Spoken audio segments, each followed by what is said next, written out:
আসসালামু আলাইকুম বন্ধুরা, আমাদের হাতে রয়েছে একটি স্যামসাং ফোন। এই ফোনটির প্রবলেম হচ্ছে ফোনটিতে ওয়াইফাই কাজ করে না। তো আপনাদেরকে একটু সর্বপ্রথম দেখাই।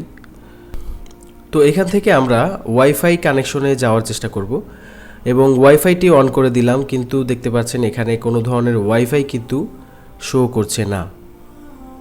তো মূলত আমাদের ফোনটির প্রবলেম হচ্ছে ওয়াইফাই কাজ করে না।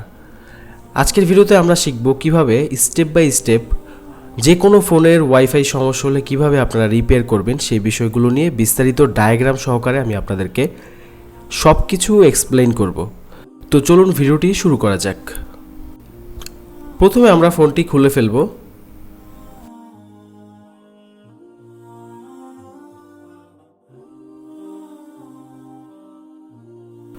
ফোনটি স্ট্যান্ডের মধ্যে আমরা প্রথমে লক করে নিব।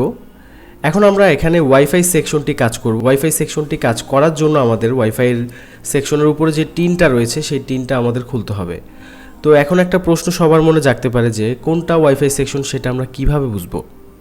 ওয়াইফাই সেকশন বোঝার জন্য আপনার ডায়াগ্রাম প্রয়োজন হবে। ডায়াগ্রাম থাকলে আপনি খুব সহজেই ফাইন্ড আউট করতে পারবেন এবং কিভাবে কি করতে হবে, ডায়াগ্রাম দিয়ে আমরা কি কাজ করব, কিভাবে স্টেপ বাই স্টেপ প্রবলেমগুলো সলিউশন করব, চলুন দেখে আসা যাক। Welcome back. আমরা চলে এসেছি বর্নেও স্কেমেটিক ডায়াগ্রামের মধ্যে। এখান থেকে আমাদের এটা হচ্ছে ওয়াইফাই সেকশন। মূলত এখানে লাইনগুলো পাওয়ার আইসি থেকে এখানে এসেছে। তো এটা হচ্ছে ওয়াইফাই রেডিও ফ্রিকোয়েন্সি করার জন্য এই আইসিটি ব্যবহার করা হয়েছে এবং এখানে উপরে যে আইসিটি রয়েছে এটা হচ্ছে আপনার ওয়াইফাই যে রেঞ্জ সেটা বাড়িয়ে দেওয়ার জন্য এই পিএফওটা ব্যবহার করা হয়েছে। এটা হচ্ছে ওয়াইফাইয়ের একটা পিএফও, ঠিক আছে, পাওয়ার ফ্রিকোয়েন্সি অসিলেট করে অথবা ওয়াইফাইয়ের রেঞ্জকে বাড়িয়ে দেয়। তো এখান থেকে সর্বপ্রথম আমাদের লাইনটি কিন্তু অনেকগুলো পাওয়ারের লাইন বা ফ্রিকোয়েন্সি লাইনগুলো প্রথমে আমাদের এই আইসির মধ্যে গিয়েছে বিভিন্ন কম্পোনেন্টের সাথে সম্পৃক্ত হইয়া। তো এখান থেকে আমাদের লাইনগুলো এখানে আসার পর সেগুলো ওয়াইফাই ফ্রিকোয়েন্সি তৈরি হওয়ার পর আমাদের লাইনটা চলে গেছে পিএফওর মধ্যে এবং পিএফও থেকে আমাদের লাইনটা এন্টিনার মধ্যে চলে গেছে। তো কোনটা ওয়াইফাই আইসি এবং কোনটা জিপিএস এবং কোনটা ব্লুটুথ আমরা কিভাবে বুঝলাম? এখানে দেখেন এই যে কোণার মধ্যে যে সেকশনটা রয়েছে এখানে লেখা আছে জিপিএস আরএফ ইনপুট, ঠিক আছে, জিপিএস রেডিও ফ্রিকোয়েন্সি ইনপুট। তো এখানে জিপিএস যেহেতু লেখা আছে এটা হচ্ছে জিপিএস এর সেকশন এবং এটা হচ্ছে জিপিএস এর এন্টিনা। তবে এছাড়া বাদবাকি যেই লাইনটা রয়েছে যেমন এখানে কিন্তু এই যে ওয়ালান লেখা আছে, WLAN, ওয়ালান হচ্ছে আপনার ওয়াইফাইয়ের একটা নাম। তো এখানে যেহেতু ওয়ালান বিভিন্ন জায়গায় লেখা আছে এটাই হচ্ছে আমাদের ওয়াইফাই সেকশন, ঠিক আছে। এবং এটার পাশাপাশি এখানে এই আইসিটা আপনার ব্লুটুথেরও কাজ করে। ওয়াইফাই ব্লুটুথের সেকশন হচ্ছে এটা এবং এটা হচ্ছে জিপিএস সেকশন। তো এখানে আমাদের করণীয় হচ্ছে প্রথমে আমরা এখানে টিনটা খোলার পর আমরা বিভিন্ন কম্পোনেন্টগুলো মাপার পর যদি আমাদের কোনো সমস্যার সমাধান না হয় সেক্ষেত্রে মাপার পর যদি আমরা কোনো কম্পোনেন্ট শর্ট না পাই বা কোনো কম্পোনেন্ট যদি মিসিং না পাই সেক্ষেত্রে আমাদের এখানে একটু রিহোট করতে হবে। রিহোট করার পর যদি আমাদের কাজ না হয় সেক্ষেত্রে আমাদের হট টেস্টিং করতে হবে। তো দেখেন মূলত এখানে পাওয়ার আইসি থেকে যে লাইনগুলো আসছে সেটা আদৌ কি আসছে কিনা সেটা কিন্তু আমাদের চেক করতে হবে। তো এখানে প্রত্যেকটা লাইনের মধ্যে এই যে এক একটা কোড লেখা আছে VLDO 28 PMIC 1.2, অর্থাৎ এই যে লাইনটা এই লাইনের মধ্যে অবশ্যই 1.2 ভোল্ট শো করবে। কিভাবে শো করবে? ফোনটা চালু অবস্থায় ওয়াইফাই নেটওয়ার্ক চালু থাকা অবস্থায়, যদি চালু হোক বা না হোক তারপরও এখানে ভোল্টেজটা আসবে। তারপর এখানে যেই গোলাপি কালার যে লাইনটা এই লাইনটাতে 3.3 ভোল্টেজ থাকবে এবং এখানে আরেকটা যে লাইন এই লাইনের মধ্যে 1.8 ভোল্টেজ থাকবে। এখানে কিন্তু উল্লেখ করা আছে। তো প্রত্যেকটা লাইন যে লাইনগুলো পাওয়ার আইসি থেকে মূলত আউটপুট হয়েছে এই লাইনগুলো কোথায় গেছে, যেই কম্পোনেন্টের সাথে সম্পৃক্ত হয়েছে সেই কম্পোনেন্টে আদৌ কি সেখানে ভোল্টেজ দিচ্ছে কি না সেটা কিন্তু আমাদের চেক করতে হবে। যেমন এই ক্যাপাসিটারের মধ্যে এই লাইনটা হচ্ছে AVDD DA0 1.8, এটা এখানে অবশ্যই 1.8 ভোল্টেজ শো করবে। তো আমরা টিনটা খোলার পর কোনো যদি কম্পোনেন্টে ফল্ট না পাই সেক্ষেত্রে আমরা আইসিটা রিহুট করব। আইসিগুলো রিহুট করার পর যদি না হয় আমাদের রিভোল্ভ করতে হবে। তো তারপরেও যদি কাজ না হয় এখানে আমাদের অবশ্যই ভোল্টেজগুলো ঠিকঠাক মতো সাপ্লাই দিচ্ছে কিনা। অবশ্যই প্রত্যেকটা লাইনে ফোনটা চালু অবস্থায় আমাদের ভোল্টেজ মাপতে হবে মাল্টিমিটার দিয়ে।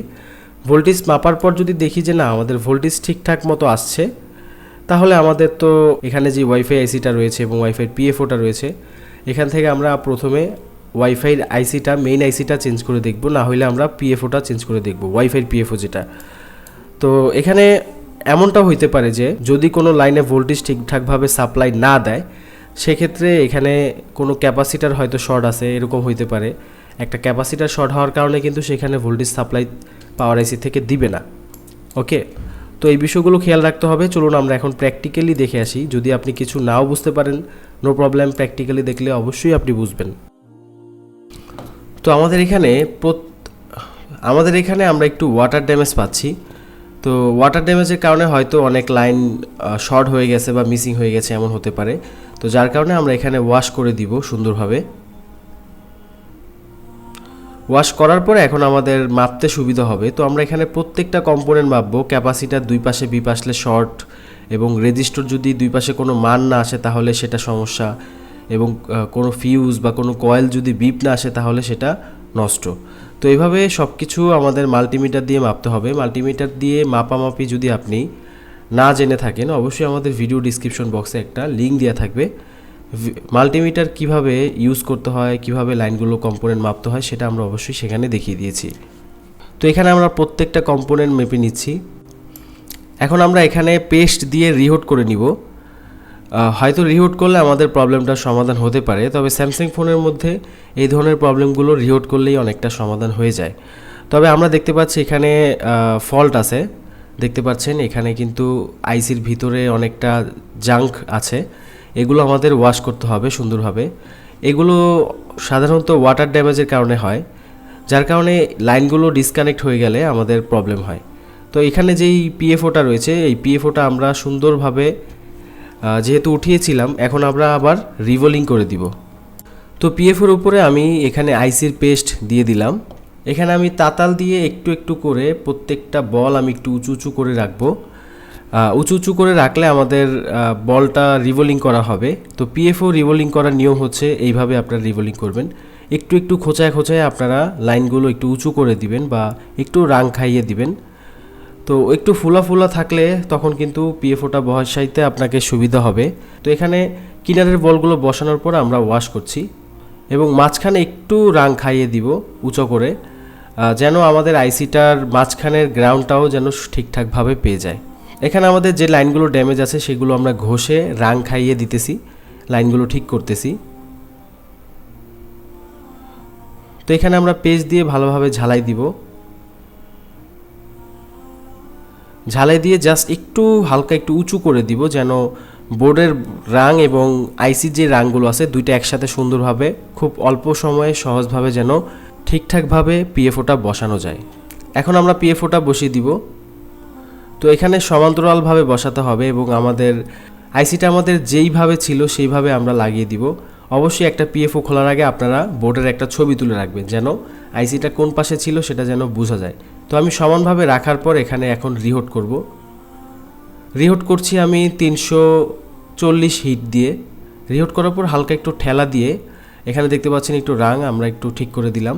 এখন আবার একটু রিহোট করছি, মাঝখানে একটু ঠেলা দিলাম। তো এইভাবে একটু হালকা লাড়াচাড়া দিলে আমাদের আইসিটা ঠিকভাবে বসে যাবে।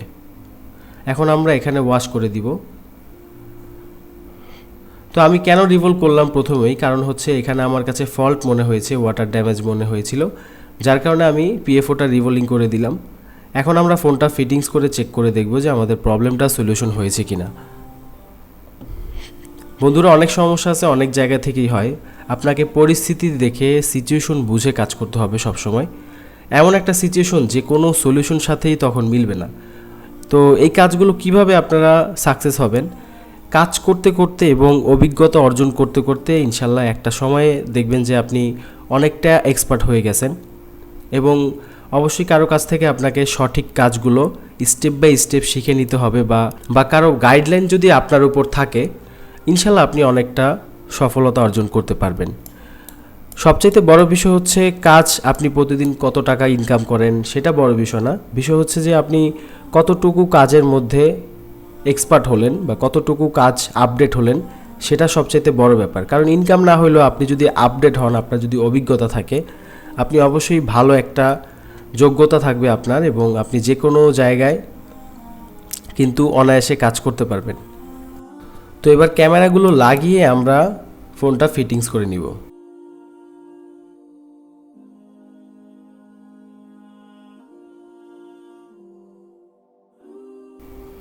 তো এখন আমরা ফোনটা চালু করে দেখব আমাদের প্রবলেম সলিউশন হয়েছে কিনা।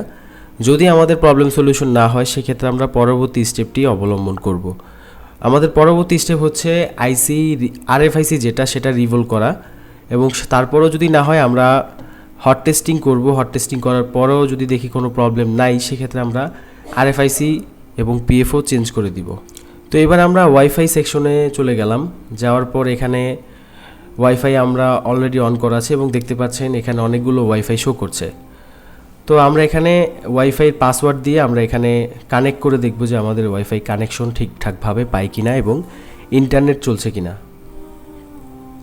অনেক সময় দেখা গেল ওয়াইফাই কানেক্ট পাচ্ছে কিন্তু কাজ হচ্ছে না, তাহলে কিন্তু হবে না। অবশ্যই পরিপূর্ণভাবে চেক করতে হবে এবং কাজটা হয়েছে কিনা দেখতে হবে।